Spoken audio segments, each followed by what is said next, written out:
Assalamualaikum warahmatullahi wabarakatuh. Salam, Om Swastiastu, Namo Buddhaya, salam kebajikan. Sebelumnya terima kasih kepada Tribe Learning Digitization Telkom Indonesia atas kesempatan yang telah diberikan kepada saya. Perkenalkan, nama saya Friston Dika Siboya, semester 6 naik ke-7, Prodi Ilmu Komunikasi, Peminatan Public Relation, Universitas 17 Agustus 1945, Surabaya. Kesibukan saya saat ini mengikuti organisasi UKM English Club sebagai Human Resource Pengembangan SDM. Tujuan saya mengikuti organisasi ini sebagai penunjang soft skill pribadi, bahasa dalam melakukan persaingan dunia kerja. Kesibukan lainnya yaitu mengelola dan mengembangkan usaha bisnis pribadi di bidang apparel dan sneakers lokal. Ketika bicara copywriting, tentu tidak lupa peran penting seorang copywriter yang bertugas menulis dan mengolah sebuah konten dengan tujuan mengajak calon konsumen untuk membeli barang yang ditawarkan. Misalnya, seorang copywriter memiliki tugas untuk menulis tagline atau sebuah produk dengan membuat slogan produk perusahaan yang menarik dan mudah diingat masyarakat. Seperti produk sepatu Kompas dengan slogannya Bangga Buatan Indonesia. Tagline ini dibuat bukan dengan tanpa arti, melainkan bertujuan untuk meningkatkan minat masyarakat terhadap produk sneakers lokal. Dari penjelasan tadi, itulah alasan saya mengambil produk tersebut untuk dijual kembali atau biasa disebut reseller. Karena bentuk pemasaran dan strateginya yang menarik, membuat saya ingin memulai terjun di dunia bisnis pada tahun 2021 hingga sekarang, dengan produk terjual 150 lebih. Sebagai seorang copywriter, selain skill menulis, saya harus mencetuskan ide-ide kreatif dan perlunya kolaborasi dengan berbagai banyak pihak, seperti public relation hingga marketing. Tujuan kolaborasi ini nantinya agar produk yang kita tawarkan memiliki branding dan citra yang baik serta dikenal masyarakat luas. Peran copywriter, kita harus bisa memanfaatkan dunia digital sosial media dengan cara membuat konten kreatif seperti di Instagram dan TikTok. Memahami algoritma sosial media agar diciptakan konten yang baik dan tepat sasaran. Selain itu, perlunya kerjasama dengan mengait artis yang memiliki fame yang besar atau biasa disebut brand ambassador.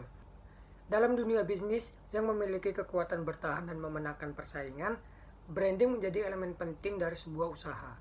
Untuk terus bertahan dan dapat bersaing di pasaran, maka proses branding menjadi wajib dilakukan oleh perusahaan.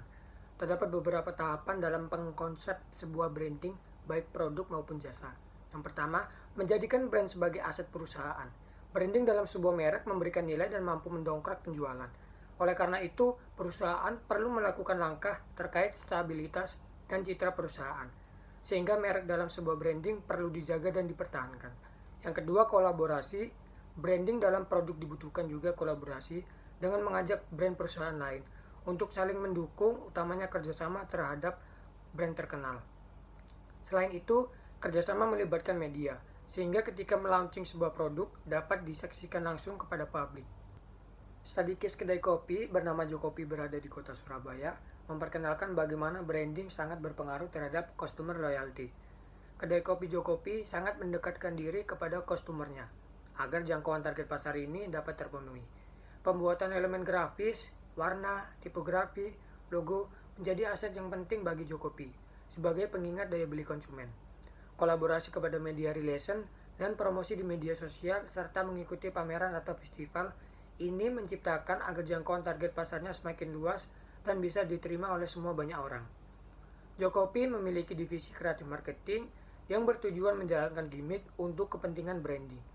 Jokopi menekankan promosi soft selling kepada masyarakat. Mereka tidak mempromosikan menu, tetapi menjual awareness brand, sehingga konsumer dapat mengenal namanya, bukan menu kopinya.